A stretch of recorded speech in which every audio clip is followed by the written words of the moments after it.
Leave the house and don't take anything with you. Fine by me. Just stop making life miserable for Sophia and the others. What on earth are these people talking about? But something inside me snapped at that moment. All right, I'll leave then. Good riddance. That'll get rid of an annoyance. We can finally live happily just a family. With those snide comments from my sister-in-law Catherine and her husband Robert, I packed my bags and left. Why didn't you tell us? Now, the in-laws have finally caught on. But it's too late. Let them suffer. Serves them right. My name is Anna, a 32-year-old office worker. I married my husband Ken 3 years ago. I met Ken through work. He would often come to my workplace for business, and I was drawn to his hard-working attitude. During a casual night out with co-workers, I ran into Ken at a bar and we ended up drinking together. As the evening went on, we found ourselves sitting next to each other and engaged in various conversations. Turns out, we both attended the same high school. Ken is 2 years older than me. Apparently, he was a senior when I was a freshman, but we never met. Maybe we passed each other in the hallway. That's a funny thought. It's hard to imagine we walked the same high school hallways, meeting only later in life. Back then, I was likely immature, full of that teen energy and noise. Who knows, maybe he saw me in the hallways and found me annoying. Thinking about it, I'm glad we met after we both matured a bit. That night out was the catalyst for Ken and me growing closer. He eventually asked me out to dinner and we started meeting up after work. One date led to another and we became a couple. Ken was kind, mature, and someone I could rely on. Gradually, I found myself falling for him. Our relationship progressed smoothly, and about a year in, Ken popped the question. Anna, you're the one for me. I think it's fate we went to the same high school. Will you marry me? Yes, I'd be honored. And so, we decided to get married. Next, we had family meetings with each other's parents. My parents were quite fond of Ken, which put me at ease. Who would have thought you both went to the same high school? That school has a great culture. I have a co-worker from there who's really dedicated. A trustworthy person, I'd say. My dad can be quite stubborn, so hearing him say that was a relief. Ken had graduated from a prestigious university and worked for a reputable company, so I wasn't too worried, but it was nice to have my parents' approval. Then, we visited Ken's family for another family meeting. That's when things got a little uncomfortable. Ken's parents weren't exactly the warmest people. So, you're Ken's fiancé. You're quite plain, aren't you? We were hoping for a supermodel or at least the daughter of a big company CEO, given where Ken works. Hey, Dad, Mom, that's rude. Just kidding. You always take things so seriously, Ken. Right, don't take it to heart. Just parent humor. Sophia, my mother-in-law, and William, my father-in-law, were clearly mocking me. You didn't go to a famous university and I've never heard of your company. But as long as you focus on housework and have children, it won't be an issue. They made it sound like I was just a housekeeper and a baby-making machine. The family meeting made me instantly uncomfortable around my in-laws. Nevertheless, we wrapped up the meetings and got married. Married life was blissful. We both worked hard at our jobs and shared household chores.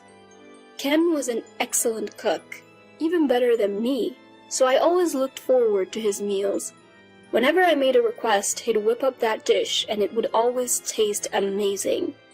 Even when I'd come home tired from work, eating Ken's cooking would lift my spirits. Of course, when it was my turn, I put my all into cooking. Ken would always compliment my cooking, saying it was delicious. I really like the depth of flavor in Anna's cooking. I guess I tend to overcomplicate things a bit, you know? No way, Ken. Your food tastes like it came straight from a restaurant. I feel like we're having our own personal chef. Really, that means a lot to hear you say that. We were always full of praise for each other.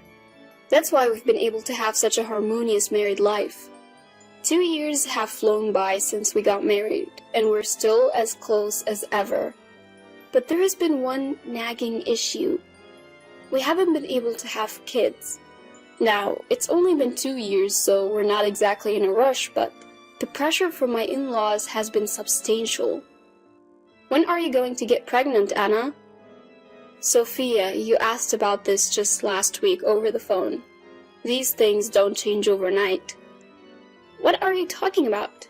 If you keep procrastinating, that's why you won't have children. Are you sure you're even capable? What? Did you hide that from Ken when you married him? Absolutely not. If you're lying, I won't let it slide. Sophia often cornered me like this. Eventually, I underwent fertility testing and reported to my in-laws that I was fully capable of having children. They weren't exactly thrilled, but at least they understood I could have kids. Still, they continued to heap on the pressure. If you're capable of having kids, then hurry up. What a useless daughter-in-law. Being pressured like this only makes it harder to conceive. Every visit to the in-laws' house became an ordeal, and both of them would only criticize me when Ken wasn't around. Sophia would often call to confirm Ken was away before launching into her tirades. Life with Ken was great, but dealing with the in-laws was causing me a lot of stress. I felt uneasy, fearing that I'd have to endure their criticisms indefinitely. However, amidst all this, another issue arose. William, Ken's father, became frail and needed nursing care. And, of course, the in-laws expected us to move in with them. Ken is the eldest son, so it's only natural that he helps out. Since you can't have kids, the least you can do is be useful. They continued to press us like this, and Ken, unaware of the emotional toll his parents were taking on me, broached the subject of us moving together. Mom seems to be struggling a lot. I really want to help out if I can. What do you think? I was really torn. Living together would likely be hard. My in-laws have been giving me a hard time behind Ken's back. If I outright say no, Ken would be shocked. So I decided to lay down some conditions. Okay, I get that Sophia and the family are having a hard time. Can I ask some conditions of my own? Sure, go ahead. I'm the one asking for a favor after all. Thanks. First off, I won't be taking care of William. Normally, that should fall on Sophia or their actual son, you, Ken. Also, I want to continue working. If you can agree to these 2 conditions, then we can live together. As I said this, Ken looked at me seriously. He might be disappointed. Maybe he'll say it's a problem if I'm not willing to cooperate with his parents. But Ken looked me in the eye and said, "All right, I accept your conditions. I'll make sure not to put any burden on you." Facing Ken, who looked at me straight on, I decided to trust him. And so we moved into my in-laws' house to begin our life together. They seemed to think they could boss me around as Sophia quickly started issuing orders. "Anna, please take care of William. And also, could you clean the shower and handle all the cooking?" Sophia said this as if it were a given, but I trusted Ken, so I stood my ground. I won't be doing any nursing care for William. That's not my role. I'll help out with household chores as much as I can, but not to the extent that it interferes with my job. So don't pile everything on me. Hearing this, Sophia's eyes widened in anger. What? What are you saying, Anna? If you won't do it, then who will? That would be the job of you, Sophia, or Ken. What are you talking about? There's no way I'll let Ken do it. You should do it. Sophia yelled at me, and during dinner she said, "It seems Anna doesn't care about us at all. She doesn't even want to help with William's nursing care. All I asked for was a little help in tough times." Sophia tried to make it seem like I was the one at fault. She probably thought Ken would scold me, but Ken said, "Well, those were the conditions for living together." Huh? My in-laws were surprised. Ken continued unfazed. "When we agreed to live together, Anna and I made a promise. She won't assist with any nursing care and she will continue to work." What? You can't be serious? The in-laws were speechless. Stunned by how things had unfolded, inside I struck a mental victory pose. I regretted not talking to Ken about the harassment from the in-laws sooner. From that moment on, they couldn't boss me around anymore, and they seemed frustrated. For the most part, I lived peacefully without any unreasonable demands. Of course, I still helped with chores and contributed money to the household through Ken. I thought the in-laws would resent me if I gave the money directly. Then William's health started to decline and he needed to be hospitalized. The doctors said the treatment and hospital fees would be quite expensive. Sophia was really stressed about it. "I am on a fixed income now. Why does this have to cost so much?" Ken had reduced his work hours to help care for his dad, so our income had decreased too. Seeing Sophia struggle, I decided to help out financially. I told Ken, "Give this to Sophia and say it's from you," offering to cover William's monthly medical bills. Ken initially refused, but he really cares for his parents, so I insisted. "Don't be shy, we're married after all," I said. Ken replied, "Thank you, this really helps." Grateful for my support. We continued our lives together while William underwent treatment. Then one day, an unexpected visitor arrived. Catherine, my sister-in-law. "So, Dad's in the hospital? Tough break. But that means there's an empty room here, right? So we can move in, can't we?" Catherine had barely set foot in the house before she dropped this bombshell.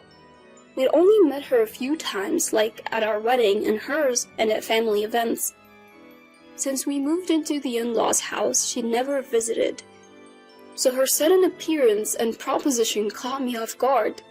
It seems she wants to live here. Honestly, I'd prefer if she and her husband moved in and we moved out.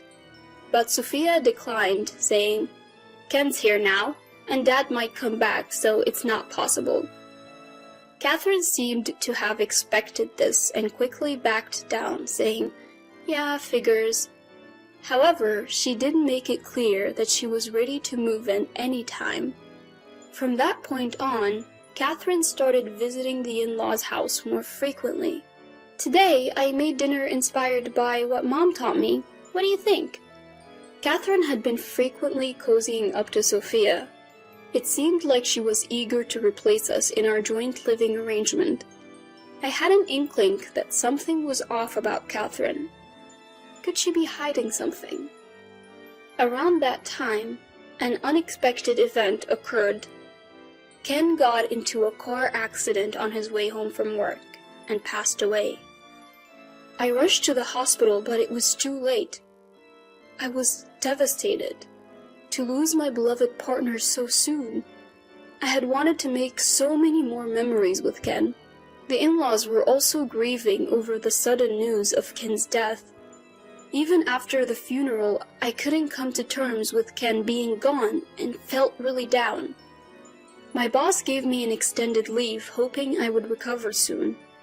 But being in the in-laws' house, my heart felt no peace. I had paid for William's medical treatment for this month, and planned to stay there until I found a new place. I was also a bit worried about Sophia being alone. We might not like each other very much, but we've both lost someone dear. We're both hurting, I thought. But then, Sophia trampled all over my good intentions. The tipping point came one day when Catherine and her husband visited. Why is Anna still here even though Ken has passed away? Catherine questioned Sophia like that. Sophia chimed in, I was thinking the same thing. We've been busy with the funeral, but we're not obliged to keep Anna an outsider here. Fueled by Sophia's words, Catherine and her husband became even more assertive. Outsiders should leave, and leave your assets too. Exactly. Don't burden Sophia and the rest any longer. What on earth are these people talking about? But something in me snapped then. Fine, I'll leave. They looked surprised when I easily agreed, but then they smirked. Now we can get rid of the troublemaker. We can finally live happily just as a family. Don't worry, Mom. From now on, we'll be the ones living here. As they spoke those words, I packed my bags and left. A month had passed since then. Living in a studio apartment near my workplace, I had been focusing on my career. Then one day, I received a call from an unknown number. Hello? Thinking it might be work-related, I answered. It was Sophia. Anna? Why didn't you tell me? I had no idea you were the one paying for William's medical bills. And the money in the house, it wasn't Ken, but you. It was too late for the people in my in-laws' house to realize the truth. They had it coming. I thought it would make things easier if we said the money came from Ken. Truthfully, Ken was cutting back on work to help with William's nursing care, so I was the one making significantly more money. So that's how it was. I'm sorry for not noticing. Can you help us again? No way. What? Why? I always tried to be minimally supportive as family, even when mistreated by you and others. But you continued to harass me without knowing the truth, even trying to kick me out. I've put an end to my martial ties with the late Ken. We're now complete strangers. Please figure out how to handle William and your daughter's family issues on your own. I said that and hung up. Then I blocked her number. I later learned from a relative still in contact with me that William had tried to force Sophia into a divorce to prioritize his own treatment. He probably thought they could afford it if one less person needed supporting. However, Sophia refused, insisting she would only agree to a divorce if she got a huge settlement. Right now, their family is a mess, embroiled in legal battles. Both are being emotional, but they'll soon realize the lawyer fees will bleed them dry. Eventually, there won't be any assets left to divide. Catherine and her husband, it turns out, had debts, and they were close to being kicked out back then. In-laws have just now realized the fact, but it's too late. They were planning to mooch off my in-laws, but that failed miserably as my in-laws are now on the brink of divorce. Currently, Catherine and her husband are living in a cheap apartment and are asking relatives and friends for loans. However, no one is lending them money because they can expect that they will never get it back. Their debt will continue to grow with interest, making their situation even worse. Knowing my in-laws are spiraling downward like this, I thought, serves you right. I decided to put them behind me and move on. Of course, I'll never forget Ken, who was kind to me. I plan to live my life to the fullest so that someday we'll have a lot to talk about in heaven.